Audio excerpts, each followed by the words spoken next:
Salut tout le monde, bienvenue à l'épisode 08 de Deal avec. Yes! Avec Sonia Van Satchar. Juste de dire le nom, toujours. Juste ça, c'est excitant. Honnêtement, Oui, pour ceux oui. qui connaissent, j'allais dire le personnage. Quelle femme extraordinaire. Moi, j'ai rencontré au bordel parce que c'est une grande fan d'humour. Puis, pas moi de quelqu'un qui assume ce qu'elle fait dans la vie, c'est une travailleuse du sexe. Qui a pour mission d'ailleurs de vouloir en faire en sorte que ça devienne légal. Oui. On va en reparler après parce que c'est crissement ridicule que le plus vieux métier au monde, comme on l'appelle, c'est encore. Anyway, c'est la pure hypocrisie, mais avant d'arriver là, je l'ai plugué l'invité, c'est fait. Plugué qu'on est dans un autre studio. Oui, on fait du studio surfing, crashing, je sais pas comment c'est quoi l'expression. D'un studio à l'autre, oui, studio surfing, exactement. Comme on est les très couches. polyvalent dans ce. Et là, moi, avec mon look 50 Shades of Black, avec une touche de bas parce que. Ça va bien. De blanc, mais moi, je n'ai que des bas blancs depuis un bout. Ah oui, pourquoi? C'est quoi? C'est une mode? Non. Oui, Maxime. Qui dit mode, dit Maxime Martin. C'est parti un trend, peut-être. Le trend Maxime Martin, je porte des bas blancs. That's it. C'est juste clairement du confort. OK. Mais du réconfort psychologique. OK, c'est ça, parce que du confort, je veux dire, noir, ça aurait pu être confortable. Oui, mais non, mais il y a quelque chose. Mental là-dedans. Ouais. Il y a beaucoup de choses qui sont mentales dans ma vie. Fait que j'essaie de. Donc, toujours aussi avec mon micro Freddie Mercury, ce qui me donne encore un look encore plus. Moi, j'aime trash. plus ça, en fait, que tu le tiennes de même que quand t'as un bras télescopique qui vient comme autour de ta gueule. Ouais, ben oui, je trouve ça plus cool. Ça fait plus dans le plug. J'aime ça, tu sais. On l'amènera à l'autre studio, même. Ben oui, on regarde. Avant que j'oublie, bonne année tout le monde. On a-tu encore le droit de le dire? Ouais, on l'a 14, dit, évidemment, au podcast, ça c'est une passée de Mélissa, oui. mais. 14 janvier, ça se dit encore, je le dis. Ben oui. À ceux que je l'avais pas dit la dernière fois, bon, c'est ça, donc, exactement. Et.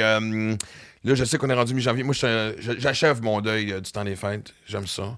Quasiment fini. Ça a été bien aux îles de la Madeleine. C'était pas les îles de la Madeleine, c'était. C'est où que t'as passé avec ta cousine, là? À l'île d'Orléans. À l'île d'Orléans. Ouais. C'est une île, là, regarde, c'est bon. Toutes les îles sont pareilles. C'est ça. Ils sont toutes pareilles. En fait, tant que tu m'as pas dit l'île d'Anticosti, parce que ça fait un. Oui, ça serait un Noël avec des chevreuils. Oui. Des loups et des renards. Absolument. Quoi que ça doit être quand même assez magique. Oui. Mais et c'est drôle parce que je vais revenir sur quelque chose. Pendant mes vacances, j'ai prêté mon condo à Chuck. Ouais. Et d'ailleurs, tu sais, quand je suis rentré tantôt, j'aime ton côté. Vendeur d'assurance, ouais. Ben, j'allais plus. Regarde, on dirait, tu sais, la journée où il prenait la photo à l'école. Oui, c'est On dirait que ta mère t'a payé avant d'aller prendre ta photo. Ouais, c'est ça. Touche pas à tes cheveux, arrête de gosser. Un petit peu de spray net. Ça existe encore du fucking spray net? Ça existe encore. Ça existe encore? Oui, ça existe Pour encore. vrai? Ouais, pharmacie. Moi, c'était du gel. Ouais, c'est ça. Les gars, je pense que c'était un petit peu plus du gel en général. Exactement. Que C'était du quoi les spray. boys? Aidez-moi à l'époque. Ceux qui ont mon âge, évidemment. Là, c'était du yop, je sais pas trop quoi. Là, il y avait couleur. Du Dépris Dupe. Il y a Non. Dépris Dupe, moi, on avait ça, mais sinon, ben, c'était des gels, gels qui y allaient avec les shampoings aussi. Là. Exact. L'Oréal. Et les gels étaient aucunement nocifs pour la calvitie, Non, comme pas on du en a la tout preuve toxique. tous les deux. Et d'ailleurs, je m'en sers comme lien parce que je suis rentré au condo. Toi, t'es parti le matin, moi, j'arrivais le soir. Et je suis rentré vers minuit. Et quand je suis arrivé dans la salle de bain, j'ai fait « Chris, il s'est-tu battu avec un ours? » Comment ça? J'ai rarement vu autant de poils. Oh my God! Oui, Tu t'es rasé dans ma douche! dans ta douche. Oui, je me suis rasé dans ta douche, ouais. Et c'était pas des poils... Ça veut dire c'est juste la barbe. Ouais, c'est ce que j'allais dire. Je suis imberbe, le reste, je suis imberbe. Ben, écoute, de ce que j'ai vu de la montagne de poils que j'avais dans le bain, tu dois être pas mal imberbe de partout. Parce que, je veux dire, toi, totalement imberbe. moi, je cale de la tête, toi, tu cales ben, écoute. C'est la barbe, c'est purement de la barbe. Non, mais le pire, c'est plus là, un moment donné, j'étais dans la douche, pis là, tu sais, c'est correct, tu sais, je veux dire, moi, je m'en crie, ça, tu sais, honnêtement, on est chum, fait que c'est correct. Mais maintenant, on est vraiment officiellement chum parce que, en prenant ma douche, j'ai pilé dans ton poil. Je pense que là, c'est rendu là, tu sais. On est rendu à ce niveau-là. On est frères de poil. Absolument. C'est une phrase qui est, ouais. Ça se met sur un t-shirt, ce frère de poil. Frère en tout de cas, poil, frère de poil. Ouais. Et on y repensera. On va brainstormer. Et début d'année, le cerveau recommence à fonctionner. Absolument. Mais et là, fait que là, je prends ma douche. Tu sais, je lave tes poils. et là, je prends ma douche. Puis là, je sais pas ce qui est arrivé, à un moment donné, les poils ont refait surface. Hein? Ouais. Puis là, je me rendais compte que la douche était bloquée. J'ai fait, what the fuck? Mais là. Fait que là, tu sais, je me dépêche de prendre ma douche parce que je t'aime. T'es Puis, mais tu sais, à un moment donné, j'ai comme un temps limite à patauger dans tes poils. Je me suis mis comme un chrono mental de me dire c'est assez, je pense qu'on a assez. Fait que là, je débarque et là, fait que là, tu sais, puis je vois que l'eau est vraiment. OK, qu'est-ce qui se passe? Ben, je veux dire, là, tu sais, j'ai tout arrêté l'eau, fait que, mais je vois que, tu sais, le drain. Fait que là, je vois, il y a une mode de poil. Mode de poil, clairement, tu sais, c'est pas. Puis je ris, tu sais, c'est vraiment. Là, fait que là, j'enlève une première mode, puis là, c'est encore bloqué. Je fais, what the fuck, man? Puis là, ça fait quand même longtemps que mon ex a déménagé, là, on s'entend. Fait que, tu sais, c'est pas des. Fait que là, je te jure, tu sais, déjà. C'était un peu dégueulasse. Et là, man, je pogne une motte et là, je tire et je te jure.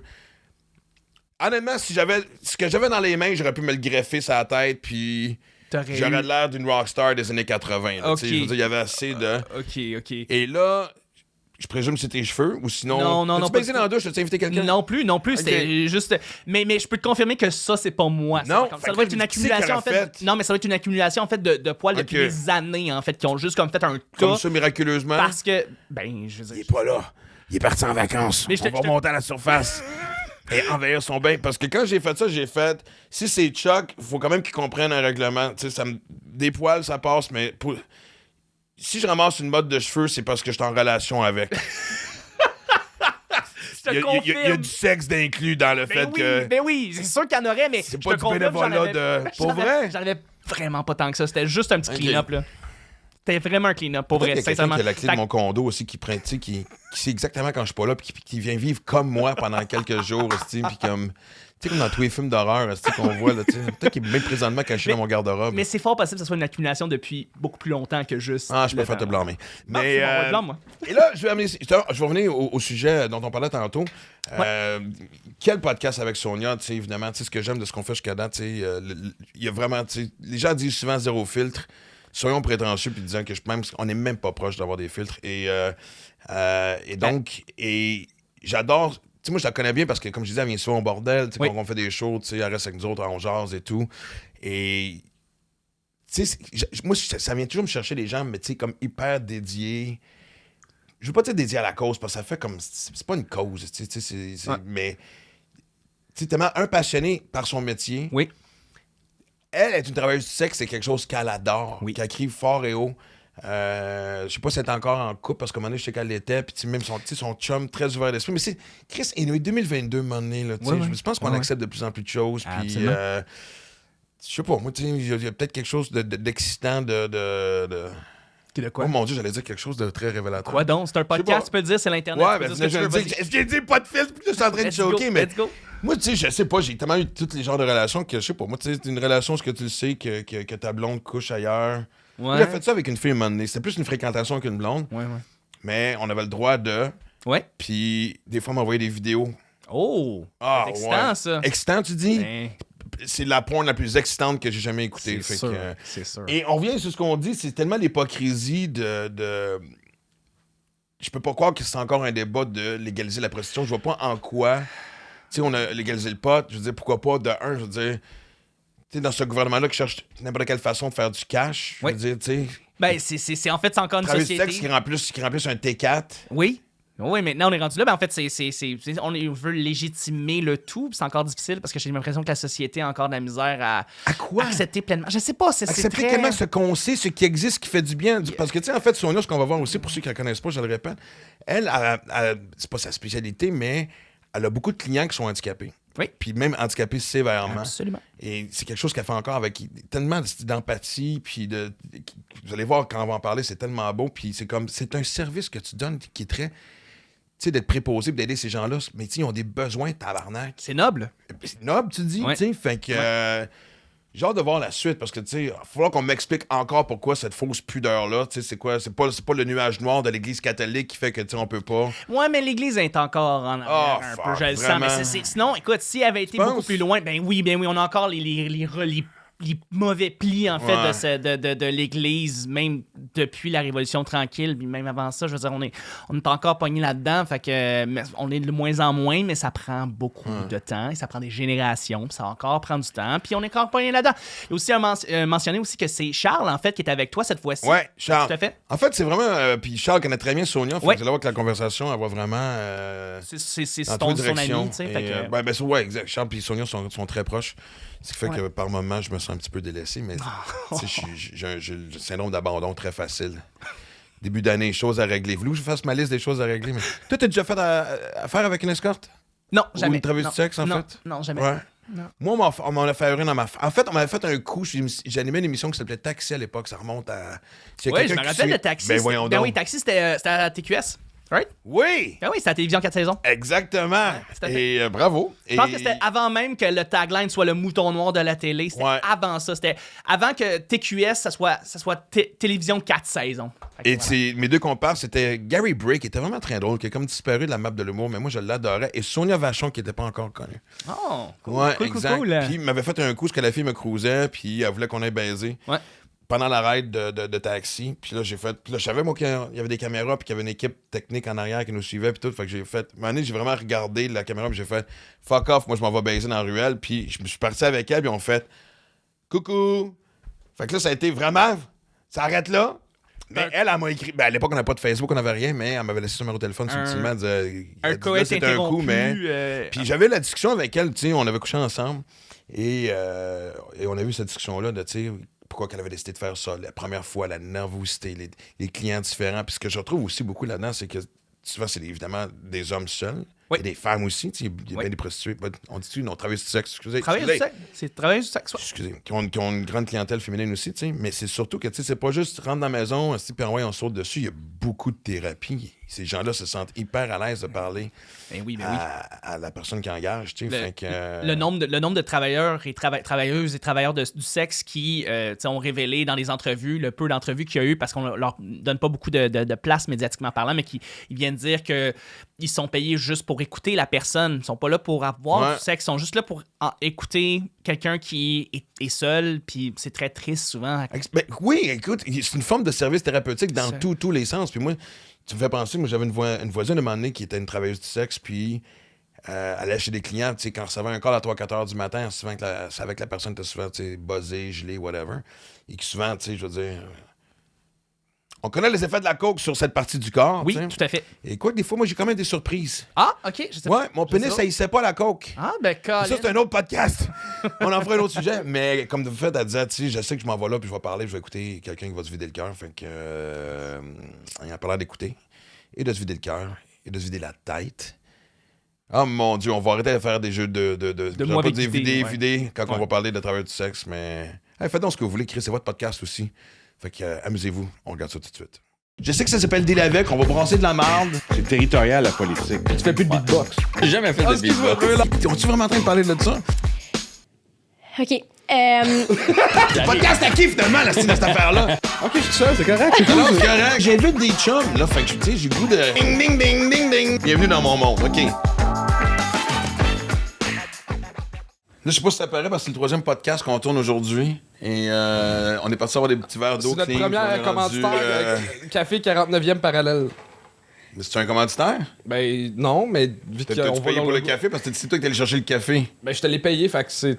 OK, moi je suis commandité par eux, puis toi, clairement, mais t'es fait vivre. C'est ça. Comment ça va, toi? Hey, ça va, toi? On est content de t'avoir, ça va rocker. Si, j'aime ça. Moi, je me souviens, la première fois qu'on s'est rencontrés, je faisais un numéro, je racontais l'anecdote. C'était au bordel. Vasectomie. Ouais. Puis en sortant, tu m'as fait un sourire, tu sais, puis on s'est mis à jaser sur Instagram, puis j'étais insécure. J'étais pas insécure, mais je le rodais pour le gala, j'étais pas sûr. Ouais. Puis déjà en partant, je me disais, OK, c'est une fille, j'aime ta franchise, là, tu sais, c'était pas le discours de... Je vais dire que j'aime ce que tu fais juste parce que je veux qu'on continue de jaser, là, tu sais. Puis, ouais. Non, mais déjà en partant, fait que j'ai dit, OK, on peut se raconter. Puis après ça, à force de parler, ben là, on a su, évidemment, tu me disais ce que tu faisais dans la vie, tu sais. Fait que, tu veux-tu l'expliquer? Tu veux que on l'a dit un peu dans l'intro, mais tu sais, toi-même, je m'appelle Sonia Van Zatcher, je suis une travailleuse du sexe, en gros. Fait que je touche un petit peu tout ce qui a rapport avec le travail du sexe. Je suis une créatrice de contenu, Instagrammeuse, escorte, assistante sexuelle pour personnes en situation de handicap. Pas mal ça. Fait que c'est pas mal tout ce qui a rapport avec le travail du sexe, finalement. Je monte ma face des podcasts pour aider la cause des droits des travailleurs du sexe et aussi du droit au sexe aux personnes en situation de handicap. Puis nous autres, on s'est connus et tu le faisais... T'étais travailleuse du sexe, mais t'étais plus anonyme. J'étais dans le garde-robe, puis on s'est connus. Parce que moi, quand on s'est connus, t'étais déjà... Ton coming out était fait. Oui, moi, tu me demandes ce que je fais dans la vie aujourd'hui. Ça fait des années. Je réponds, là, j'ai même plus de cover-up story, là, tu sais. De toute façon, t'es tellement active aussi, ces réseaux sociaux, puis c'est tellement assumé. Ben c'est ça, mais il faut que quelqu'un l'assume, tu sais. c'est pour ça. Puis, tu sais, avant ça, ben, tu sais, Charles, j'ai commencé... 7 ans. C'est ça. Puis, je commençais à aller au bordel parce que ma place de travail était direct à côté. Fait que je marchais après mon travail pour aller voir un show. J'arrivais, dans le fond, j'arrivais 5 minutes en retard à chaque show. Je checkais le show, je repartais comme un esti d'antisocial. Fait que c'est de même un peu qu'on a commencé à se voir. Puis là, à cette heure, ben, c'est ma deuxième maison. Là. Je suis tout le temps là. Mais pendant des années, parce que le bordel est un de l'ancien bordel. Ben, tu penses chercher quoi en googlant? Mais qu'est-ce que t'es le déclic du coming out? Ouais, tu sais, d'être capable même de l'afficher. Tu sais, c'est une chose de dire à sa famille, à ses proches, mais après ça, de dire... Parce qu'à un moment donné, t'as pas le choix de dire... Ben, pas aller chier, mais tu sais... Comme si tu m'aimes, tu vas... Exactement, tu vas l'accepter. Deal with it. Mais après ça, de l'assumer sur les réseaux sociaux, tu sais. Comment c'est arrivé, en fait, c'est qu'à un moment donné, j'étais juste vraiment tannée de... Mettons crowd work au bordel. Ouais. J'étais en première rangée, fatiguée en esti quand ils me demandaient ce que je faisais en vie, quand personne ne le savait. Moi, à chaque fois, j'inventais de quoi de nouveau. Je m'inventais des travails. C'est vraiment chiant. Puis à un moment donné, j'étais juste tannée de vivre dans le mensonge. J'ai commencé à le dire à certaines personnes. Ma mère, entre autres, que c'était le plus big deal, là, finalement. La famille... Qu'est-ce qui était... En fait, ben, s'il va publiquement, la famille, il fallait qu'elle le sache parce qu'il ne faut pas qu'ils l'apprennent de même. Ça fait 1 an que je suis super publique. Genre, ils l'auraient su, même si je leur avais pas dit, à cause du podcast Sexe Oral, que ça fait presque exactement 12 mois, finalement, que je l'ai fait. Fait que là, il a fallu que je le dise à tout le monde. Mais même avant ça, tu sais, au bordel, on m'a demandé ce que je faisais dans la vie. Je suis escorte, t'as-tu des questions? Dans le même souffle, tu sais. Ouais. Parce que moi, je changeais une mentalité à la fois, tu sais, avec pas mal d'alcool sur le dessus de ça. Fait que j'étais comme, OK, posons des questions. Puis là, tout le monde avait leurs préjugés, puis on avait des gros débats par rapport à ça. Fait que c'est vraiment au bordel que j'ai développé ça, ou dans un contexte plus de moldus, là, qui est rarement... À part le bordel, je vois pas beaucoup de moldus dans la vie. Toutes mes amies, c'est des travailleurs du sexe. J'adore ça. À vous, hein? C'est merveilleux. Des civils, là, c'est comme tu veux, là, un des deux. Puis pour nous autres, le bordel, c'est le contraire. C'est du monde du milieu et on a d'autres vagues de moldus en dessous. Oui, c'est ça. Fait que ça a commencé là. Moi puis mon assistante, on finit tout le temps un peu politique au bordel. Puis là, ben, à un moment donné, j'ai eu l'opportunité de faire un podcast Sexe Oral. J'avais aucune idée à quel point c'était gros, tu sais. Fait que là, j'ai fait, bon, OK, on l'assume complètement. On s'entend que, tu sais, mais la reine du following, tu sais. Ouais, c'est ça, exact, ouais. Puis ils m'ont jump-starté au bout, là. J'avais 0 follower, là. C'est parti de là. Ça veut dire qu'après ça, vraiment, t'as fait OK.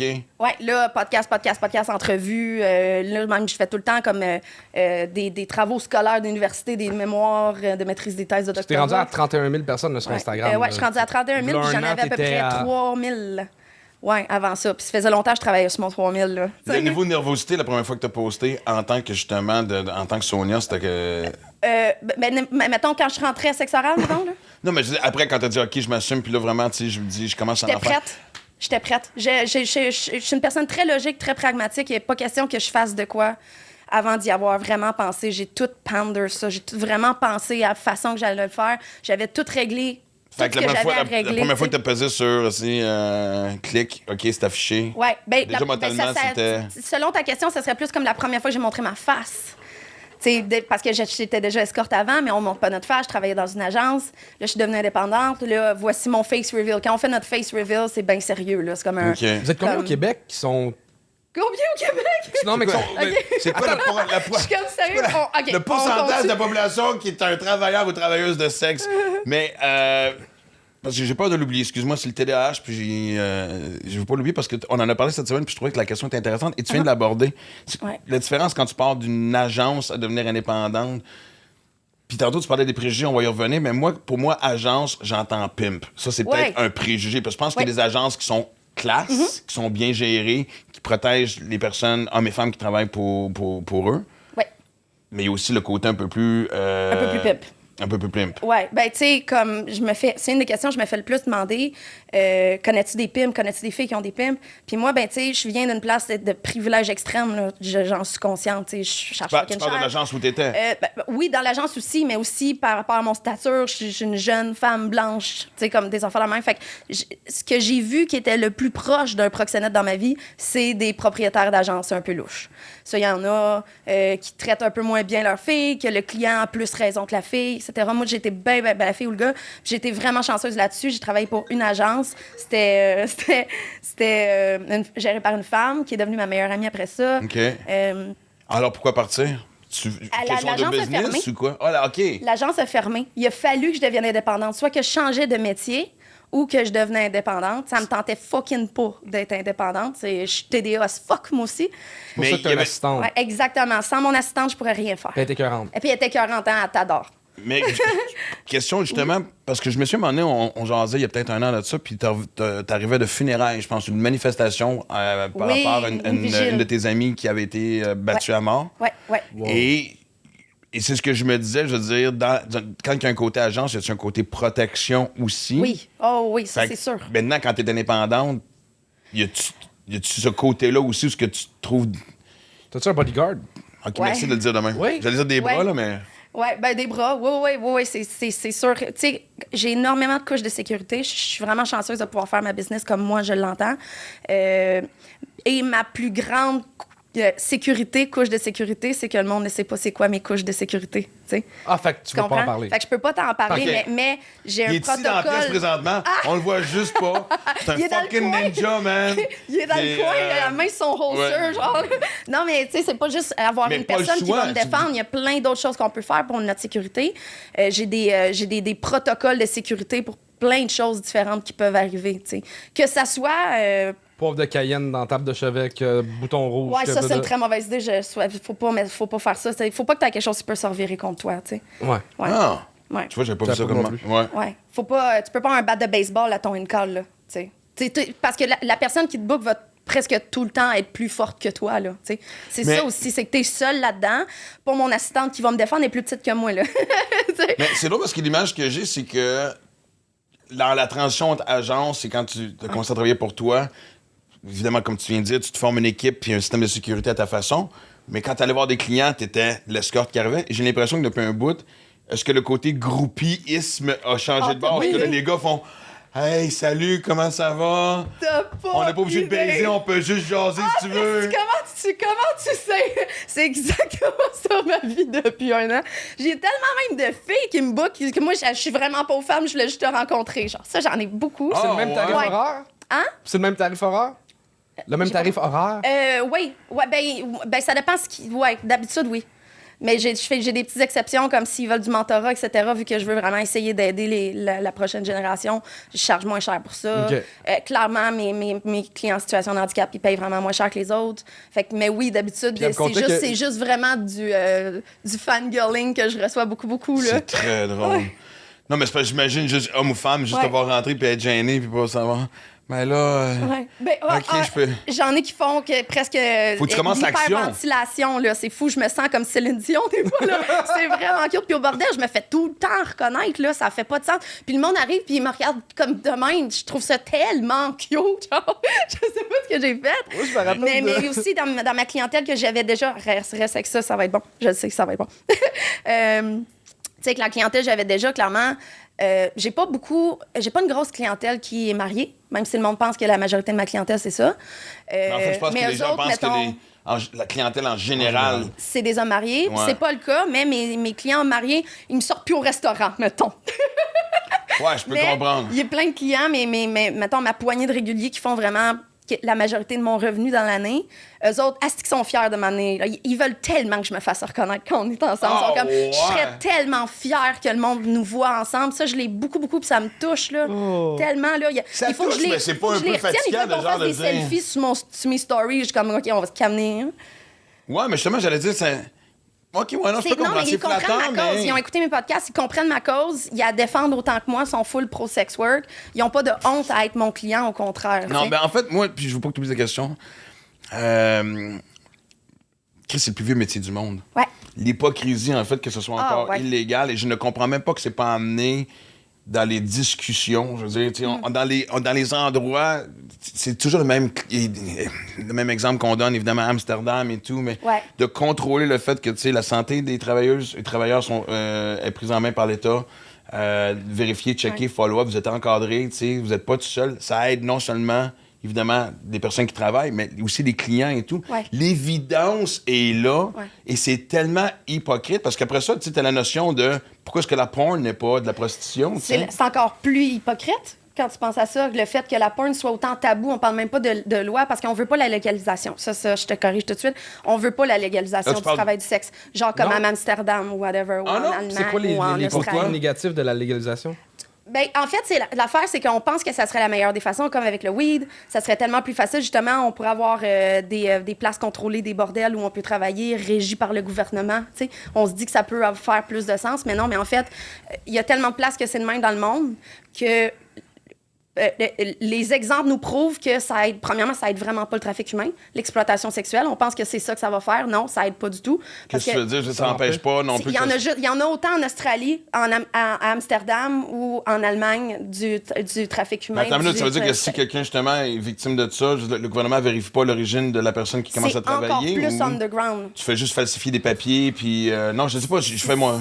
Ben, ça dépend de quel pays, ça dépend comment ils gèrent ça. T'sais, en Australie, ils sont vraiment plus hands-on, il y a vraiment des lois, c'est régi énormément. Il y a des places où c'est un peu plus lousse. Ce qu'on veut, c'est la décriminalisation. Je veux juste que mon assistante soit pas illégale parce que je l'engage. Je veux pas que mon client soit illégal parce qu'il m'engage. T'sais. C'est ça qu'on veut. Fait qu'on veut juste pas que le gouvernement se mette le nez là-dedans parce que l'histoire nous prouve ailleurs dans le monde que c'est pas le modèle qu'on veut finalement. Mais en même temps, si c'était décriminalisé, ça n'empêcherait pas non plus le trafic humain. Non, mais on s'entend que le côté politique de ça rend le côté social vraiment plus accepté. Si plus personne est underground là-dedans, si tout le monde peut payer leurs impôts, mettons, là, puis pas avoir peur de répercussions légales. C'est ça, la grosse partie de ton débat, tu veux payer tes impôts. Moi, je les paye en estime mes impôts, mais je voudrais qu'on puisse... Je voudrais que tout le monde le sache. J'aimerais ça que l'humour soit considéré un métier illégal à partir de maintenant pour que je puisse sauver... Non, qu'est-ce que ça marche pas? Tu peux le faire de non, mais non, mais le plus drôle, c'est que c'est ça, je veux dire, tu sais, une des motivations derrière la légalisation de la marijuana, c'était justement les revenus que ça allait engendrer, même si on disait que c'était un discours social, fuck you, man, c'est l'argent que ça allait générer. Ben, le travail du sexe, c'est la même affaire. Puis au bout de la ligne, je vais donner un autre exemple, je veux dire, une danseuse qui fait sa danse à 10, c'est pas parce qu'il n'y a pas de contact sexuel ou de contact physique que c'est pas. L'hypocrisie de la limite est quand même assez. Oui, puis ça, c'est pas à cause du travail. Dans le travail du sexe, c'est pas le travail qui est tabou, c'est le sexe. Tant que le sexe va être tabou, le travail du sexe va toujours l'être. Mais ça bloque où? Parce que, honnêtement, je me demande même si on n'est pas rendu à un stade où les gens se font dire « Ah! OK, c'est pas encore décriminalisé. Excusez-nous, il n'y avait pas de mensonge, j'aurais d'autres affaires. » Oui, c'est ça. Non, mais ça change de temps en temps. La loi, c'est super bizarre. Puis même, moi, je pense que c'est juste les opinions du monde. C'est même pas... Tu sais, on pourrait dire qu'on a un peu un bagage religieux ou whatever. On n'a plus ça, là. Fait qu'on peut pas mettre ça sur le dos de ça.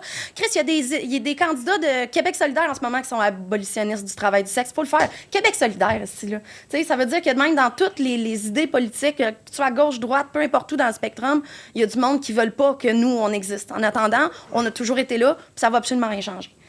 On peut juste tout être légal, tout arrêter de mettre un tabou à ça, arrêter de rendre le sexe tabou. T'sais. Tant que le sexe va être tabou, tant que toi, tu vas toujours pas vouloir dire au monde que tu te mets de quoi dans le cul le soir, là, ça va jusque-là. Tant que toi, tu pourras pas être à l'aise de... C'est toujours la même affaire, parce que je me dis, quelqu'un qui... J'essaie de comprendre c'est quoi la motivation derrière, justement, être contre quelque chose... que non seulement tu sais existe, mais qu'au bout de la ligne, je sais pas... Qui va jamais rien changer, là. Non, mais c'est quoi les arguments des abolitionnistes?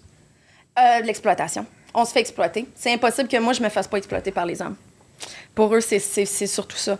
Okay. Puis abolitionnistes, on s'entend-tu que bonne fucking chance, là? Il y en avait même quand ils coupaient des têtes pour la prostitution, il y en avait quand même des prostituées. Ça va absolument rien changer. Ben, je pense que si tu regardes les métiers qui ont eu une naissance puis qui sont morts, je veux dire, il y a des métiers qui disparaissent. Mais celui-là, il est là depuis le début, il est là pour rester, tu sais, je veux dire... Tant que les gens auront des pénis. Attends, est-ce que t'as pas juste des pénis, parce que... Attends, je pense... Non, pas juste les pénis, mais c'est clairement les pénis. T'as-tu une clientèle féminine quand même pas pire aussi? J'ai une personne sur 5 à peu près qui est une femme dans ma clientèle, ouais. OK. Ouais, beaucoup. Mais ça, c'est à cause des podcasts, à cause de la popularité parce que j'ai. Parce qu'avant ça, c'était pas ça. Avant ça, j'avais eu peut-être 1 ou 2 clientes femmes seules. Des couples, j'en avais déjà pas mal. Clair. Mais des femmes seules, c'est vraiment à cause de ça. Parce que les femmes n'ont pas le réflexe d'aller avoir recours à des services sexuels. Ils n'ont pas ce réflexe-là. T'sais. Puis là, on dirait que j'ai comme un peu donné l'idée à du monde de faire ça, justement. Puis tu sais, puis là, t'arrives avec toutes tes peurs, justement. C'était comme, elle va être comment? Elle va-tu être fuckée? Tu sais, ça peut aller jusque-là. Est-ce qu'elle fait ça parce qu'elle est forcée, etc. Puis les femmes ont vraiment plus ce réflexe-là de ne pas vouloir, tu sais, rentrer là-dedans, tu sais, ou avoir peur de le faire. Là, ils me voient la face ou ils m'entendent, puis ils se sentent super bien avec moi, puis là, ils me bookent, tu sais. Il y a beaucoup de ça aussi. C'est quoi, tu disais tantôt, les préjugés qui ont besoin de tomber? C'est quoi les plus gros préjugés par rapport au métier? Qu'on peut pas faire ça de façon stable, saine et santé. Là. Ça, c'est une affaire que le monde, ça leur rentre pas dans la tête que moi, j'ai fini mes études dans mon domaine, que je pourrais faire un très bon salaire. La fameuse phrase classique qu'on entendait, je paye mes études. Oui, j'ai payé toutes mes études avec ça en pensant que ça allait être ma job étudiante, mais finalement, là, je suis très qualifiée pour faire mon métier, qui est en grande demande en ce moment, ça pourquoi j'ai été formée. Puis j'ai choisi de continuer. J'ai choisi que ça allait être ma carrière. T'sais. Puis ça, on dirait que ça rentre pas dans la tête du monde parce qu'ils peuvent pas concevoir dans leur tête que moi, j'aime ça, ce que je fais pour de vrai. T'sais. Je sais que toi, tu comprends. Je sais que toi, tu comprends. Toi-même, tu parlais que tu étais privilégié dans ta situation. Oui, solide. Est-ce que c'est un gros pourcentage c'est quoi le pourcentage des filles comme toi qui le font par choix, heureuses de le faire, puis de manière santé? Encore là, je peux juste parler pour moi. Ouais. Parce que on se tient avec notre caste. Ouais, fait que celles qui sont un peu forcées, qui sont sous un proxénète et tout, tu les connais pas. Mais je sais qu'il y en a plein. Puis moi, le fait que moi, je me montre en me disant, voici, je suis une professionnelle, c'est ma carrière, c'est pas tabou, c'est sain, c'est équilibré, ça l'aide la fille qui est sur le bord de la rue puis qui attend un client, tu sais. Moi, je pense vraiment que j'aide beaucoup moins, mais c'est pas moins dangereux parce que c'est sur dangereux, Internet. Je me souviens, tu sais, honnêtement, quand je suis plus vieux que vous autres. Mais tu sais, quand j'étais cul, non, mais sérieusement, tu sais, je veux dire, chaque ville, moi j'habitais dans l'Ouest canadien, chaque ville avait sa rue. Oui. Le trip, tu te promenais, puis t'étais toute gênée, t'avais 18, 19, 20 ans, tu à peine d'avoir ton permis de conduire. 4 hosties de losers en char qui étaient bandés juste parce que la fille avait des fishnet. Exactement, tu sais, fait que... la bonne vieille époque où tu bandais facilement en char. Ça existe moins parce que ça, c'est illégal. Elle a pas le droit de solliciter. Fait que la police pourrait la bouquer à cause de ça. Mais toi, t'as jamais eu, on en parle depuis tantôt, le côté de décriminaliser, je veux dire, c'est quoi, bon, évidemment, avec les réseaux sociaux, c'est facile d'afficher, personne va checker sur Instagram le nombre de clients que t'as qui rentrent chez vous ou sort, mais, puis j'ai l'impression, sont-ils moins fatigants aujourd'hui qu'il était il y a 10, ça fait pas 20 ans que tu fais ça, mais de ce que tu peux entendre, est-ce qu'il y a plus une tolérance policière maintenant qu'il y en avait avant ou je veux pas dire que j'ai rapport avec ça, mais je suis pas mal populaire dans les postes de police. Moi, je pense que je vais sauver d'étiquettes parce que ça parle de moi beaucoup des postes de police. J'ai entendu ça récemment. Puis ça me touche vraiment beaucoup que ça partage mes podcasts, etc. Puis qu'il y a vraiment beaucoup de policiers qui aident les travailleurs du sexe parce qu'ils en côtoient beaucoup plus que moi des travailleurs du sexe. Ils voient l'autre côté de la médaille. Oui, exactement. Fait que, ils vont vraiment aller pour les aider. Il va tout le temps rester décrotté, là. Mais il y a vraiment une évolution qui se fait là. Là, je la vois. Puis ça fait plein de podcasts que je dis, je vois ça stagne comme il n'y a pas d'évolution. Puis là, je vois vraiment quelque chose qui se passe à plusieurs niveaux, que ce soit côté légal, criminel, social. Moi, ma cause est clairement sociale, là, tu sais. Que le monde change d'idée en ce moment. T'sais, moi, il n'y a pas un plus beau compliment qu'on peut me faire que j'avais vraiment des préjugés par rapport à ton métier puis t'es toutes brisés. Ouais. Moi, ce que je trouvais beau aussi, c'est le fait que tu spécialises en des gens qui ont un handicap, puis pas un handicap léger, là, vraiment un handicap grave. Ouais. Sauf que des gars qui écrivent un message, puis là, soudainement, ils ont une canne pour avoir un rabais. Mais non, tu niaises. Hey, ça, faut être cheap en esti. De faire semblant d'être en chaise roulante pour sauver 10$ sur une pipe, esti. C'est 60% de rabais. Plusieurs centaines de dollars. Ouais. Plusieurs centaines de dollars de rabais. Non, mais faire rien caliste, c'est juste par rapport... Non, mais c'est pour ça que j'ai déjà imposé un billet médical, là, pour pouvoir être sûr, parce que j'avais pas vu la personne encore. Non, mais imagine, prouve-moi, t'es handicapé, c'est drôle avant que... C'est pour ça que ce rabais-là est vraiment fait pour les personnes qui sont lourdement handicapées physiquement. T'as déjà quelqu'un qui a fait... cacher ça, tu sais. C'est quelqu'un qui est sorti de ta chaise roulante, t'as fait « Mon Dieu, c'est un miracle! » J'aimerais ça! Oh mon Dieu, je peux enfin mourir si mais ça arrive. Je veux revenir sur le beau geste que c'est de prendre... Si tu es arrivé par hasard, parce que Monet, justement, tu as été sollicité, puis c'est quelqu'un qui avait un handicap physique. Comment de développer ce côté-là de il y a une clientèle là, ça prend beaucoup d'empathie, là. Je veux dire, tu fais pas ça juste pour le cash parce que tu te mets dans la situation un peu de l'autre, puis que tu sais que tu leur fais du bien dans tous les sens du mot, pas juste physiquement, mais mentalement aussi. Mais si tu es arrivé, genre, juste que par hasard, à un moment donné, tu avais un client, puis ça a ouvert une porte, ou c'est quelque chose à laquelle tu as réfléchi? Bien, je sais que ça ferait plein de sens que, mettons, j'ai plein d'handicapés dans ma famille, puis j'ai été autour des handicaps physiques toute ma vie. Pas du tout. J'avais aucune connaissance de ça. Mais je rencontrais Alain Godet. C'est Alain Godet. Ça vient tout d'Alain. Ah oui, hein? C'est Alain, 100%, c'est lui. Tu sais, c'est quand ça reste la personne la plus lourdement handicapée que je connais. Tu sais, on est hyper proches. Ouais. Puis c'est lui qui m'a sensibilisé. Ça fait des années que Mike Ward a un show bénéfice pour... je suis là à chaque année. Exactement. Je suis là à chaque année. Ça fait combien de temps que ça a commencé, ça? Ben, ça fait 4 ans que je connais Alain. Puis là, ben, c'est là que j'ai comme plus été sensibilisée à ça. Alain n'a jamais été mon client, là. Tu sais, on est juste... C'est vraiment très, très proche, là. Mais c'est comme... Tout le monde pense que c'est mon client parce que là, ben, il y a Mike qui donne de l'argent, le monde lui donne de l'argent, mais ça n'a aucun rapport, c'est pas ça notre relation du tout. Mais j'ai vraiment été sensibilisée aux besoins des personnes handicapées puis d'à quel point que le sexe n'est pas accessible à eux, tu sais, à cause de ça. Après ça, ben j'avais déjà refusé des clients avec des handicaps avant. J'en ai très honte aujourd'hui, là, mais parce que j'avais peur. C'était confrontant c'était aussi, l'inconnu. Je ne savais pas dans quel état la personne allait être. Puis je sais qu'il y a plein de travailleuses dans ma situation qui ne seraient pas à l'aise de le faire parce qu'ils ne savent pas dans quel état la personne va être. Puis j'en ai entendu plein des histoires d'horreur. Le client s'est fait voler, il s'est fait switch and bait, qu'on appelle, que c'est pas la même fille qui arrive ou qu'elle a juste à le voir puis elle est comme « I'm not doing that » puis qu'elle s'en va. Rejet, vol, tu sais, il y en a de toutes les sortes, là. Puis juste trouver quelqu'un qui va être à l'aise de le faire, c'est super compliqué pour eux autres, tu sais. Puis on oublie tout le temps, ces gens-là. On les oublie tout le temps, puis si on les oublie pas, en fait, on oublie leur ces sexualité. C'est ce que j'allais dire, on oublie qu'ils ont des besoins, tu sais. Ouais. Mais il y a un défi derrière ça, parce que je veux dire, bon, c'est pas tous les mêmes handicaps et tout, mais je veux dire, quelqu'un qui n'a pas de sensation en bas du corps... Ouais. Puis ça, on pense que c'est quand même une majorité, mais j'ai un client qui sent rien. Ouais. J'ai un client qui sent rien. Ils sentent tout, c'est ça leur problème. C'est quel genre de relation quand t'es avec? Il prend du Viagra puis il regarde.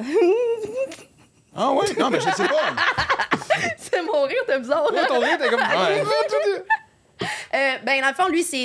Mais est-ce qu'il sent le plaisir une fois en érection, puis non, il il sent rien. À partir du sternum, il n'y a rien, aucune sensation. Okay. C'est juste qu'il veut me voir, il vit ça par empathie, comme. Il aime Y a-t-il une éjaculation? Non. OK. Non. Mais après ça, à part lui, c'est le seul exemple, puis lui, ben, c'était un accident au milieu de sa vie. Okay. Après ça, on imagine que c'est tout ça, là, c'est tout un accident de skidoo. Là, Non, mais ça donne quand même aussi, j'imagine, un sentiment de normalité. Là, fuck, OK, j'ai accès à ça, OK, je t'ai inclus dans ce monde-là, là, que tu payes ou pas, on s'en crée, je veux dire. C'est surtout ça, ces clients-là, justement. Surtout depuis COVID, là. C'est beaucoup le toucher humain, la considération humaine, juste être là pour eux, les faire sentir normal. J'oublie souvent leur handicap. Ben, ça, ils sentent. T'sais. T'es pas confronté des fois, on va dire des vraies affaires. Il y a plusieurs degrés d'handicap. Fait que, tu sais, je veux dire, il y a une façon de ben, je le répète, il y a pas des fois où c'est confrontant. Il faut que tu te mettes dans un autre mood ou... Tu comprends ce que je veux dire? Tu peux pas... Non, mais vraiment, t'es capable de... Peu importe la condition de la personne... Mais je comprends pas ta question. Non, mais je veux dire, que ce soit des membres atrophiés, je veux dire, que qu'il y ait une partie physique... Je suis pas en train de blaster, mais on va dire les choses honnêtement. Je veux dire, il y a des handicaps, il y a des déformités physiques qui sont confrontantes parce qu'on n'est pas habitué de les voir. Tu comprends-tu? Ben, j'imagine que lorsque vient le temps de tomber dans un moment intime, c'est encore évidemment confrontant. Oui. Ben, c'est sûr qu'Alain a tout soigné ça en moi, là. T'sais, parce que s'il m'a gagné. Fait que le fait que je suis aussi proche de quelqu'un qui a l'handicap le plus lourd que j'ai vu, Alain, ça fait 20 ans qu'il a dépassé son espérance de vie, là, t'sais. Fait qu'après ça, il n'y a pas un handicap qui me fait peur. Puis même, je sais, qui me fait peur ou qui me confronte ou qui me stresse, t'sais. Je suis vraiment habituée avec ça. Je suis par défaut une préposée aux bénéficiaires. T'sais, je les lave, je leur fais un bain au lit souvent quand ils peuvent pas. J'essaye de tout le temps les accommoder par rapport à ça. Je sais comment utiliser tout leur équipement à cause d'Alain, t'sais. Vu que c'est moi qui le fais voyager à Macquarie le Magnifique, t'sais, de Trois-Rivières à Montréal. C'est de la job en tabarnak, là, dormir d'un hôtel avec lui, là, c'est 250 étapes à peu près juste pour le mettre dans son lit. Là. Je sais comment utiliser toutes les machines. Puis c'est grâce à lui, finalement, que j'ai été à l'aise de faire ça. T'sais. Puis après, j'en ai vu de toutes les sortes des handicaps. J'ai amené un... T'étais-tu là? J'ai amené un de mes clients handicapés au bordel... il y a pas longtemps avec son frère, non? En tout cas, c'était vraiment, vraiment beau. Comme j'ai comme réalisé comme son rêve là, d'aller là avec. Là. C'était vraiment cute. Puis tu sais, justement, c'est rien, c'est super compliqué. Avec toi, son rêve, c'était surtout de voir un show du monde. C'était plus d'être avec moi là-bas. Là. Okay. Mais oui, je pense que même en dehors des clients handicapés, ça, personne ne va m'enlever ça. Là. Je sais que je change des vies drastiquement pour le mieux. Mais justement, moi qui te connais, non seulement t'es une très jolie fille, mais t'es une très belle et bonne personne. Ouais. Puis surtout dans la vie de ces gens-là, tu dois être quelqu'un d'exceptionnel et unique. Je veux dire, il doit y en avoir qui tombent en amour. Oui, ben là, on parle des clients en général ou on est encore dans... En général, j'imagine. Parce que... Oui, dans le fond, la question se rapporte à tous les genres de clients, mais comment tu gères ça? Who wouldn't? Non, mais le cliché Pretty Woman aussi, le film qu'on a tous vu, puis... Ouais. Ben, c'est pas, au même niveau qu'il y a tellement de monde aussi qui tombe en amour avec le psychologue, tu sais, aussi, d'une certaine façon. Oui, exactement. Quelqu'un qui fait du bien, t'as tendance à développer des sentiments. En plus de ça, tu sais. C'est sûr. C'est la psychologue te suce en plus. Je suis une psychologue. Est-ce que ça pourrait être le titre du podcast, s'il vous plaît? La psychologue La psychologue qui te suce. Non, en plus. C'est le en plus à la fin que j'en ai. Non, mais c'est une bonne question. Je veux dire, tu sais, est-ce que des fois, tu refuses d'aller voir des clients en disant... Tu t'attends à quelque chose que je peux pas te livrer sentimentalement. Ah, solide. C'est ma raison. C'est number one blacklist raison. C'est la raison numéro 1 blacklist. Je suis une blacklisteuse en série parce que, tu sais, moi, je veux faire du bien dans la vie des gens. Je veux faire du positif dans la vie des gens. Si je me rends compte que leur sentiment devient quelque chose qui cause du trouble dans leur vie ou du négatif, moralement, je peux pas dormir la nuit, moi, là. Fait que, il y a pas une somme d'argent qui va me faire jouer avec le cœur de quelqu'un. Okay, ça, c'est vraiment ma règle numéro 1. Puis oui, le monde tombe tout le temps en amour. Que ce soit quelqu'un que je rencontre sur Tinder là, ou un client, encore plus Tinder, parce que justement, les clients, ils savent, tout le monde sait pourquoi ils sont là.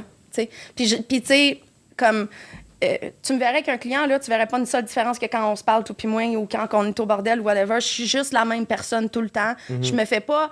J'ai pas un genre d'armure, j'ai pas un alter ego, j'ai rien créé de ça, même s'il y a beaucoup de filles qui font ça, puis je comprends... pour se protéger, tu sais. Moi, je arrive comme à nu, no pun intended, tu sais, avec ce monde-là. Fait que oui, on développe des vraies relations, des vrais sentiments, même si c'est pas romantique, tu sais, surtout de mon côté. Fait qu'à un moment donné, ben, tu le vois dans le genre de le lexique qu'ils vont utiliser, les mots qu'ils vont utiliser, la façon qu'ils vont booker. Mais la fréquence doit être un bon indicatif, là. Est-ce que tu doutes tes prix à Saint-Valentin? Non, mais ma Saint-Valentin est bookée très d'avance longtemps. Puis je l'ai déjà mis aux enchères. Ma Saint-Valentin ou mon Noël, ouais. Ton Noël? Ouais. Non, Noël, c'est Noël. Comment? Ouais. On touche pas à ça, là, tu sais, là. Ben, il y a bien du monde qui sont seuls à Noël. C'est vrai. Ouais. Non, mais ce que je veux dire, mais Saint-Valentin, c'est genre plusieurs clients dans une même journée ou c'est genre, je te réserve ma journée, on va souper, puis on se fait... C'est ça, je suis à Valentine, là. Ouais. Parce que ça, c'est ça. Il y en a qui veulent l'expérience girlfriend, là, l'expérience d'une blonde. Là. Mais je parle pas juste à Saint-Valentin, mais je parle en général aussi, oui, non? Ben là, j'arrive de Floride 5 jours avec un client. J'ai à peine été me coucher. Puis le lendemain, j'avais un 48 heures avec un autre client. T'sais, je viens juste de faire justement ce gros stretch-là. Puis c'est vraiment ça, c'est du girlfriend experience rendu là. T'sais. Ouais, c'est pas du tarif à l'heure, là.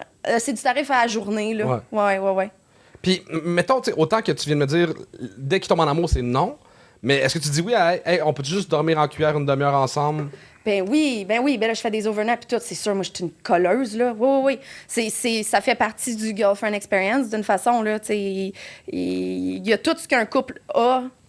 Comme genre, même justement, 48 heures que je viens d'avoir le matin, je suis comme, excuse-moi, je pue la gueule. Il est comme, non, je veux the real girlfriend experience. C'est un extra, ça, quand tu pues de la gueule? C'est quoi? C'est la réalité, tu fais la réalité. Puis, tu sais, le gars en Floride, il était pas question que je me mette du maquillage. Il veut vraiment que j'aille comme ma face naturelle tout le temps parce que c'est vraiment, il veut comme, justement, vivre. Exactement, ouais. Tu sais, maintenant, as-tu des principes aussi? Je te donne un exemple. Si, mettons, il y a un couple qui t'appelle pour une expérience d'un trip à 3, puis après ça, il y en a un des deux qui t'appelle individuellement sans le dire à l'autre. En fait, cette semaine, je fête mon 2 ans avec mon couple de réguliers. Comme à chaque année, on se fait notre anniversaire de la date qu'on s'est rencontrés. C'est cute en esti, hein? Ouais. Fait que j'ai toutes sortes d'histoires avec des couples. Je suis une fan de couples en général, dans ma vie personnelle aussi, là, faut le dire. Là. Coucher avec des couples, c'est le fun en esti. Mais c'est tellement de troubles que j'ai plein de règles par rapport à ça, justement, pour éviter des affaires de même. Premièrement, je ne peux jamais être une surprise. Ça, c'est non.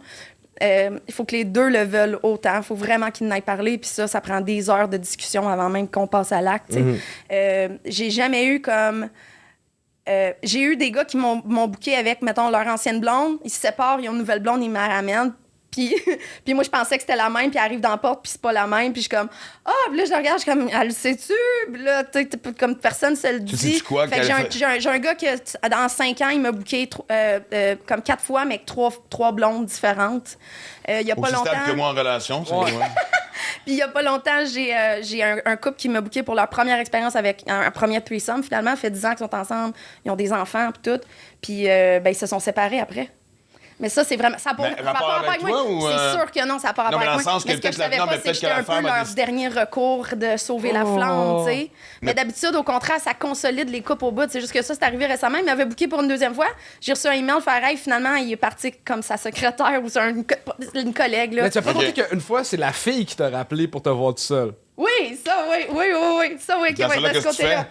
T'exiges-tu qu'elle dise à son chum ou tu fais gaffe sur leur problème de couple, ils font ce qu'ils veulent ou quoi? Ben, d'habitude, là, on s'entend que je côtoie beaucoup de personnes infidèles, là. C'est pas un big deal pour moi. Mais dans cette situation-là, d'habitude, c'est oui, le gars, il sait, là, qu'elle s'en vient me revoir, là.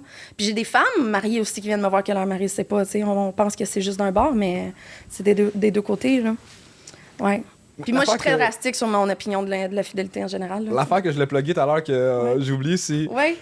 T'étais fâché à un moment donné parce que t'as des fans genre de 18, 19, 20 ans pis sont comme j'ai toujours voulu me pogner une MILF. Oh mon Dieu! Ben j'espère en tout cas on parlera pas de l'âge, mais si on sait bien que t'as pas 42 là. T'es dans 20 ans, mais je suis dans 20 ans, fuck you ta MILF! Ça va me provoquer. Ça va me coûter cher de botox ces phrases-là. Là. Asti. Oui, en fait, depuis les podcasts, j'ai carté beaucoup de clients. Ben non, tu me niaises. Il faut que je les carte. Si on donne trop l'argent, ils rentrent dans le porte, il faut que je les carte. OK, à ce point-là. Ouais. C'est long parce que c'est des clients plus j'ai jamais jeunes imaginé que moi, une clientèle jeune, tu sais, genre, oui, genre 25, 30, c'est correct, mais tu sais, genre... 18. Écoute, acheter de l'alcool, si légalement, c'est une chose, mais acheter du sexe illégalement, je suis jamais venu dans la tête. Dévierger du monde, là, ma nouvelle passion dans la vie. Ah ouais? Wow. J'aurais jamais pensé ça parce qu'avant sexe oral, j'avais jamais pris la virginité de quelqu'un qui me l'avait dit, mettons, là. Là, je pop des cherries tout le temps, c'est vraiment le fun. Je pop des cherries tout le temps. Ça se peut que ça soit aussi le deuxième titre du podcast. Ça va être un gif. Je sois un reel. C'est parfait. Mais ouais, c'est ça. Fait que il y a beaucoup de monde qui viennent me voir pour des premières expériences, là, à cause de, tu sais, aussi, je suis spécialisée en femme fontaine. Oups, je l'ai bien trop mis loin, excusez. Je suis spécialisée en squirt. Fait qu'il y a beaucoup de femmes qui viennent me voir pour squirter pour la première fois, que leur chum réussisse à les faire squirter, qu'ils soient capables de squirter. Ça, c'est ce que je fais le plus depuis les podcasts, parce que ça, c'est fou à quel point que c'est quelque chose qui pèse beaucoup sur les femmes quand ils sont pas capables, quand ils pensent qu'ils sont pas capables, parce que toutes les femmes sont capables. Si t'as un vagin, si t'as un utérus, t'es capable d'éjaculer. C'est sûr. C'est juste qu'il faut trouver la façon. Souvent, c'est dans ta tête. Fait que ça prend beaucoup de travail, souvent, mais j'ai un bon taux de réussite. Je veux pas comparer le mien au tien, je pense que tu dois... je sais pas. Exact. Non, mais... On fait cette compétition. Mais je vais venir à des choses... Non, mais sérieusement, mais des choses qui... Parce que tu as tellement soulevé des bons points. Puis comme je te dis, je ramène... Tu sais, la fois on avait été jasé, justement, tu revenais des funérailles ou d'une marche, en fait. C'est la vigile. Est-ce qu'une travailleuse du sexe qui passe un mauvais moment ou qui est agressée ou qui est prise plus au sérieux, ça dépose une plainte qu'avant, ou c'est encore une espèce d'attitude de arrange-toi la grande, te courir après? J'ai pas d'exemple concret en ce moment que c'est arrivé puis que ça a bien passé. Je sais qu'il n'y a aucune jurisprudence par rapport à ça, que ce soit le côté fétiche BDSM, le consentement là-dedans, c'est pas clair, puis il n'y a pas grand monde qui ont fini par avoir des accusations criminelles, à moins que ça soit un plea deal, je sais pas comment ça s'appelle, qui prennent une entente hors cours, disons. Là. Mm-hmm. Mais au niveau des clients, whatever, moi, les histoires que j'ai entendues, il n'y a pas bien d'avancement là-dedans. Genre Cavac, là, ceux qui... je sais pas comment ça s'appelle, Cavac, là, mais c'est eux, mettons, si tu es victime d'une agression sexuelle, qui vont te payer un psychologue, qui vont donner compensation, qui vont t'aider légalement. Cavac, c'est C-A-V-A-C. Non, parce que Canac, c'est comme Home Depot aussi. C'est c'est quoi? Cavac, c'est centre d'aide aux victimes d'actes criminels. Une quincaillerie, mais en tout cas. C'est souvent des victimes d'actes criminels sexuels, tu sais, d'après ce que je vois, là. Puis ça a déjà arrivé, justement, une travailleuse du sexe qui s'était fait agresser par un client, puis que l'infirmière au CLSC, il a juste dit, ça sert à rien, même que tu fasses une demande au Cavac, parce que vu que tu as été payé, ils te prendront pas au sérieux, parce que comme si tu l'avais demandé.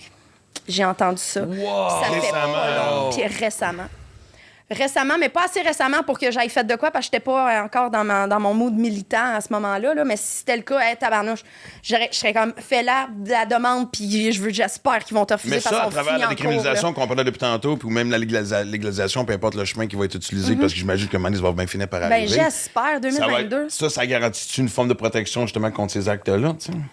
Encore là, c'est nébuleux. Puis il va falloir que justement, s'il y a une décriminalisation complète qui se fait, ou une légalisation, ce qu'on veut pas, mais quand même, il va falloir que ça soit, que le processus soit fait en consultant les travailleurs du sexe. Il va falloir que ça soit fait de façon très intelligente pour justement mettre ça dedans, dans le processus. Il n'y a pas tout le monde, pas toutes les places que c'est comme ça. C'est pas vrai qu'il y a moins de pimps à Amsterdam. Là. C'est pas vrai qu'ils se font moins battre. C'est pas vrai qu'ils sont mieux traités. C'est quoi l'endroit où les travailleurs du sexe sont le mieux traités dans le monde? Hey, c'est une maudite bonne question, ça. On pourrait prendre exemple sur leur situation. Il n'y a pas une place de parfaite, c'est ça l'affaire. C'est que s'il y a une affaire qui fait consensus dans tous les travailleurs du sexe, c'est qu'on veut la décriminalisation, mais il n'y a pas tant d'exemples d'une place où ça reste tellement underground qu'il n'y a pas tant d'exemples. Il y a du monde qui dirait tel ou tel pays. Moi, je pense pas qu'il y a un seul exemple qui est bonne. Là. Il y en a des très mauvaises, là. Hashtag les États-Unis, là. Ah, ouais? Ben, tabarnouche. Ouais, il faut dire qu'ils sont assez puritains, mais en même temps, je veux dire... C'est extrêmement illégal là-bas. Moi, juste passer les douanes, là, je suis une criminelle. À chaque fois que je passe les douanes, je suis une criminelle.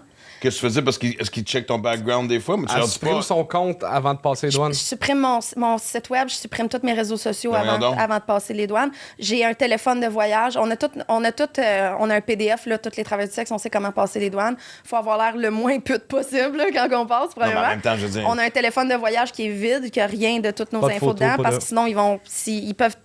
Puis j'ai tellement d'amis qui se sont fait bannir parce que la loi dit que s'ils ont un doute, on parle d'un doute, que te participer à une activité de prostitution dans les 10 dernières années, ils te barrent de 5 à 10 ans. Puis j'ai beaucoup de mes amis qui sont barrés. Fait que moi, c'est juste une question de temps. Là, je suis comme à un moment donné, fouiller là mon téléphone, moi, le commencer mon 10 ans. Là.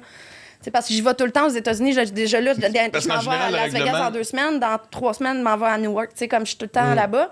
Mais puis aussi, ils ont des systèmes de reconnaissance faciale. Fait que je comprends même pas pourquoi je suis pas barrée encore. Là. Mais il faut tout que je barre mes affaires. J'ai un téléphone de voyage. Il y a plein de choses qu'il faut faire. Puis c'est vraiment traumatisant aussi quand ils t'arrêtent. C'est ça l'affaire. C'est que tout le monde se sont fait barrer. Tu traverses les douanes puis ils te demandent la question classique. Tu sais, moi, pendant longtemps, je disais pas que j'étais un humoriste parce que je voulais pas qu'ils pensaient que je travaillais... J'allais dans un comedy club quelque part travailler, fait que j'ai été prof de gym, j'ai été là, mais écoute, je m'inventais, puis honnêtement, il n'y a jamais personne qui a checké, tu sais, fait que... Ouais. Mais c'est ce que j'allais dire, parce que ce que je trouve quand même assez ridicule là-dedans, c'est qu'on sait qu'en général, si t'as un dossier criminel, t'as pas le droit... Tu sais, même si t'as été arrêté pour l'alcool au volant ou une affaire, tu sais, si t'as volé de la gomme dans un dépanneur, Chris, il laisse pas rentrer, là, tu sais, fait que... Mais là, sur un soupçon, sans même si c'est un dossier, un casier judiciaire. Rien. Non, ils ont juste besoin j'ai juste besoin de passer avec une sacoche Louis Vuitton, c'était un masque pour eux autres, pour qu'ils te gardent, qu'ils te posent toutes les questions du monde, qu'ils fouillent ta vie au complet. J'ai entendu des histoires d'horreur, là, comme une des femmes les plus fortes que je connais. C'est elle qui c'est la number one dominatrix au Canada, OK? Qui est une de mes amies, qui est une femme, elle fait peur, là, tu sais? Elle est intimidante. Puis elle, elle a passé une annonce il y a 5 ans sur un site pendant qu'on nous autres, on était en Floride d'un festival fétiche. Puis là, elle a passé pour aller se marier en République dominicaine. Ils l'ont arrêtée, ils l'ont barrée. Juste parce qu'elle avait une escale quelque part aux États-Unis. Puis elle en parle, elle a l'air d'un petit chien battu. Je l'ai jamais vu de même. Ça a été vraiment traumatisant, l'interrogatoire. Ils l'ont gardé tellement longtemps là. Puis t'as aucun droit. T'as pas le droit de garder silence. T'as pas le droit à un avocat. T'as pas le droit de consulter qui que ce soit. Là. T'as aucun droit à ce moment-là. Tu vas faire une demande de pardon? Ah non, c'est parce que c'est pas des charges criminelles, c'est vraiment juste... Ils veulent pas que t'ailles là, même s'ils pensent... Il faut juste... Même si moi, je leur dis... Je m'en vais là pour le plaisir. J'ai un membre de ma famille qui se marie à New York, m'en va là pour ça. C'est clair, j'ai des preuves, etc. Mais je t'escorte au Canada, mais je m'en vais pas travailler. Ça change rien. Il faut juste que j'ai exercé ça dans mon pays ou dans leur, là. Il faut juste... C'est tellement anti-sex work, ce pays-là. C'est ridicule. Moi, je conduis 2 heures puis je suis une criminelle. Ça fait aucun sens, tu sais. Ben, surtout dans un pays qu'on sait, évidemment. Tu sais, mais regarde... si on commence à. T'as le droit de voter à 18 ans, pas le droit avant 21. Je veux dire, il y a des États où t'as le droit de porter ton gun sur toi quand tu rentres ici chez Walmart. Là, Puis ça fait aucun sens parce que la même job, même prix, même acte. Tu mets un tripod puis une caméra dans le coin, tout d'un coup, c'est très encouragé. Ce qu'on disait tantôt, tu sais, la porn est une forme de prostitution. Puis c'est pas juste pour les femmes, mais pour les gars aussi. C'est la mecque de la porn là-bas, là. C'est la mecque de la porn, tu sais. Puis là, c'est super légal. Tant qu'il y a une caméra, la fille a le droit d'être payée pour avoir du sexe. Même si elle a 18 ans, il y a 18 gars dessus, puis elle a du com partout jusqu'à des oreilles, c'est correct. T'sais. Mais une fois que c'est un client entre 2 adultes consentants, ça c'est non. Ça c'est non, puis c'est hyper illégal. Il y a des stings. Là, mais comment ils font pour le justifier, ça, justement? La différence entre la porn et la prostitution? C'est une caméra. C'est ça. Fait que dans le fond, Faut si que tu quelqu'un filmais mette tes ça sur actes avec Internet. tes clients, ouais. t'aurais le droit. Ouais. Si, C'est que, tu veux, c'est tellement. Est-ce qu'une porn star a le absurde. droit de voyager? C'est super tough parce que justement, ils faut que tu pensent prouves qu'elle que- va être une prostituée. Il y a plein de monde qui vont, mettons, au AVN. Tu sais, le plus gros festival c'est comme les Oscars de la porn, là, tu sais. Ils s'en vont là-bas, puis il faut qu'ils se fassent livrer leur carte d'affaires. Il faut qu'ils postent. Ils peuvent même pas passer avec leur carte d'affaires.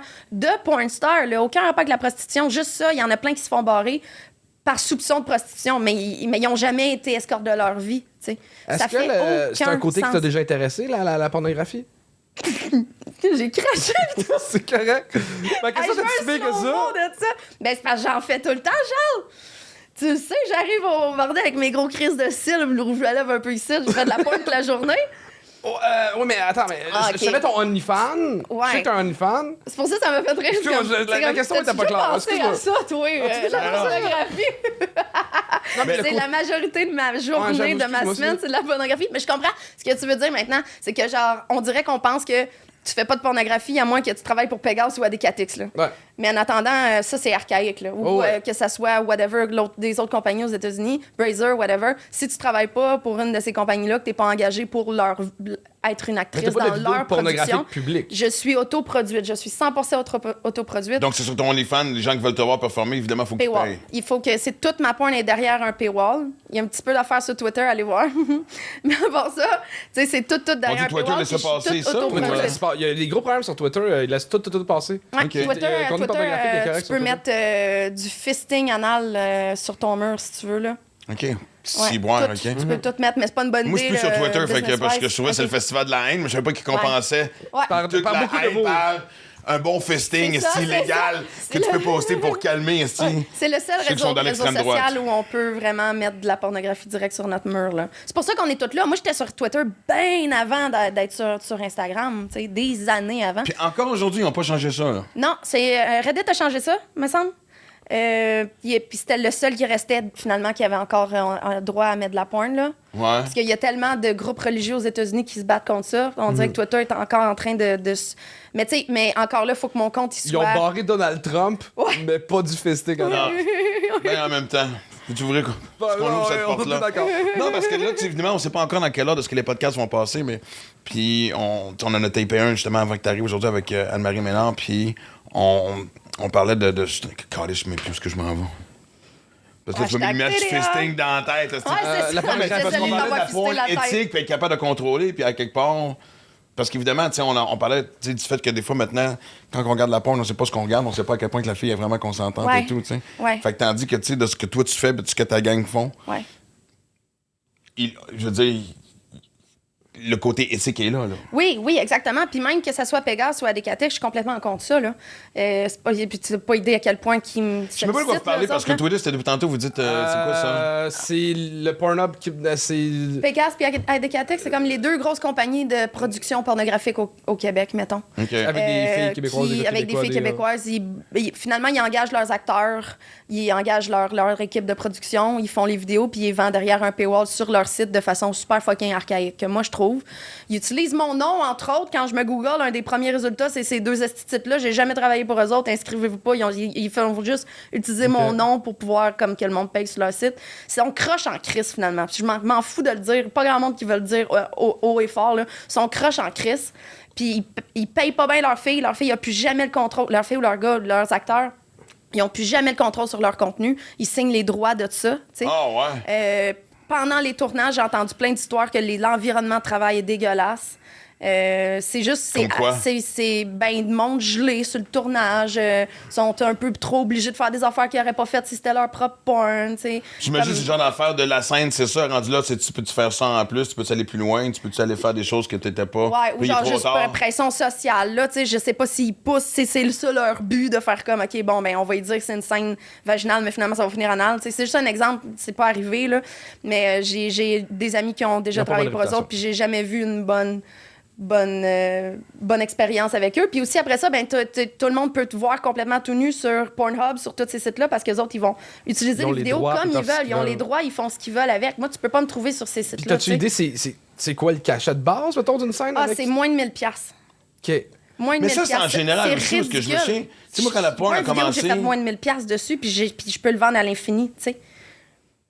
Quand la porn a commencé, moi, je me souviens des années 80, Christiane, tu sais, moi, j'ai toujours trippé comme genre sur les Lisa Ann de ce monde, puis c'est des femmes qui gagnaient, qui se sont rendues riches en faisant de la porn. En faisant en esti. Et même maintenant, aujourd'hui, mais de toute façon, tout ce qui est porn star n'existe plus. Vraiment, en tout cas de moins en moins. Mais ça les a aidés à se faire connaître, puis après ça, ils ont ouvert leur OnlyFans, puis là, ils sont devenus millionnaires. Ces filles-là, aujourd'hui, les anciennes porn stars là, de toutes ces filles-là, là, à Star, ils ont leur OnlyFans, ils font leur live show à eux-mêmes, fait que leurs fans les ont suivis, puis là, ils font de l'argent avec leur art, tu sais. Parce que même les scènes comme telles, le prix a baissé. Là, ce que les solide. Moi, j'entendais parler de... J'ai déjà entendu les scènes parler de faire 25 000$ dans une journée. Il n'y a plus personne qui fait ça. Tabarnouche, non. Non, pas du tout. Pas du tout, parce que ces compagnies-là aussi, ils souffrent là, de OnlyFans, tu sais. Ils perdent plein de monde, ils perdent vraiment plein de clients, de customers, tu sais, mais ils perdent aussi des filles qui veulent pas travailler pour eux parce qu'ils vont faire bien plus d'argent avec la même vidéo sur OnlyFans autoproduit. Moi, je book mes acteurs, je book ma place, je book mon équipe de production, tu sais. J'ai un caméraman qui est sur le payroll qui fait toute ma production. Sans indiscrétion, tu peux faire combien par mois sur OnlyFans? Ça paye tout. C'est la façon que je l'explique. Okay. C'est comme moi. Attends, une question que tu serais peut-être game de répondre. Attends, mais je veux savoir, s'en est là dans. Ça paye tout. C'est drôle, hein? Exclusivité. Dans le fond, moi, OnlyFans, j'ai commencé ça au début COVID. Je faisais pas ça avant. Mon but, c'est que ça paye tout. Paye tout. Comme après ça, tout ce que je fais en tant qu'escorte, je le mets de côté. T'sais. Ce qui est quand même la crise de grosse majorité de mon argent vient de la prostitution, là, pas de OnlyFans. Okay. Mais ça paye mes 2 loyers, tous mes employés, toutes mes dépenses de job, puis tous mes shootings, tout ce que j'ai à payer, mes brosses au bordel. Ça doit pas coûter très cher, je connais pas le propriétaire. Ah non, ça coûte cher. C'est que je paye le bill de tout le monde. Le coup de léger, là. Ah ouais? J'ai le coup de léger, puis je suis fucking généreuse, faut le dire. Je prends le bill de tout le monde tout le temps au bordel, tu sais. Je suis la sugar mommy de tout le monde. Puis ça, j'adore ça. C'est juste une personne généreuse. Fait que, tu sais, au moment que ça paye tout, je suis heureuse avec ça. Mais moi, ce que je trouve beau, c'est que... C'est un très bon salaire annuel, juste ça, mettons. Mais, tu sais, justement, on parle du bordel, tu sais, puis, tu sais, on s'est croisés là une couple de fois cet été, tu sais, puis, évidemment, la communauté des clowns, puis je te sens tellement libre et légère, et justement, tu sais... Puis j'entends les boys une fois que tu pars, puis il n'y a personne qui passe de commentaires, à part le fait que Chris... Non, mais c'est vrai. C'est pas en train de dire que je suis pas là, tu sais. Non, mais oui, on parle mieux, c'est ça. On parle en bien quand t'es pas là. Non, mais sérieusement, c'est vraiment que je trouve ça le fun parce que je sais pas si c'est récent. Peut-être parce que dans le monde du showbiz, on a comme vu de tout aussi. L'ouverture d'esprit est plus là que peut-être. Oui, solide. Oui, c'est pour ça que je m'entoure juste de monde du showbiz puis d'escorte finalement, parce que c'est vraiment du monde super ouvert d'esprit. Je me suis jamais sentie jugée. Luc, le propriétaire du bordel, c'est une des personnes les plus... du podcast latin, excuse-moi.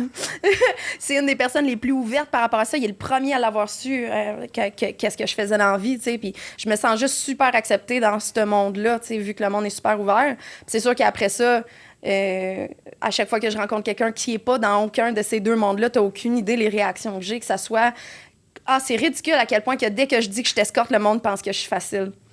Mais là, c'est clair. C'est clair que le monde sautait. C'est drôle. Moi, il me semble que mon opinion a été le contraire. Parce que t'es intelligent. Tu comprends? C'est des caves. Je suis désolée, mais c'est comme, tu t'escortes. Là, tout d'un coup, numéro de téléphone, tu viens-tu avec moi à soir, nanana. Mais pas genre, je te paye, là. Juste genre, j'ai la jambe légère tout d'un coup, là, à cause que je fais une travail du sexe. Mais ce qu'ils n'ont pas compris, c'est que c'est ma devise. C'est ma currency, le sexe. T'sais, je donne pas ça gratis. Dans ma tête, c'est beaucoup plus dur de coucher. Ouais. Je comprends pas le monde qui pense le contraire. Je sais pas. Leur pénis prend le dessus, puis tout d'un coup, je couche avec tout le monde. Ouais. Mais c'est jamais arrivé au bordel, le monde. C'est vraiment cool. Puis je sais pas si c'est quel genre de filles qui vous entoure, là. T'sais, genre, vous devez avoir du fangirl, puis du groupie, puis des enfants même aussi, là. Moi, je reste pas jamais assez longtemps. De toute façon, je suis rendu dans la haute génération. C'est dans la génération de ceux qui partent après. Ça fait pas longtemps que tu fais ça. Tu vas comprendre dans une bonne dizaine d'années, là, mais je suis en train de manquer quelque chose de le fun. Je vais-tu rester plus longtemps au bordel ou. Ouais, ça reste plus de temps après show, là. On est rendu vieux. Alors, c'est rendu comme deuxième show, je m'ostine pour passer premier au deuxième parce que je veux pas passer en dernier parce que je trouve ça tard. Hey, tellement fun. Non, mais je trouve ça génial. La façon candide dont tu viens nous parler du métier, puis, tu sais, honnêtement. On en a parlé en partant, je trouve que c'est tellement hypocrite que ça. Justement, oublie le côté légal, mais au moins décriminaliser. Je veux dire, c'est juste faire le style autruche, puis faire Chris, c'est là pour rester. On peut-tu passer à d'autres choses pour régler le problème, puis surtout aider les femmes et les hommes aussi qui travaillent, qui pratiquent le métier. Fait que, puis je pense que la joie de vivre que tu as rajouté dans le sujet. Chris, sérieux, si t'as pas souri, t'as bandé. Un des deux.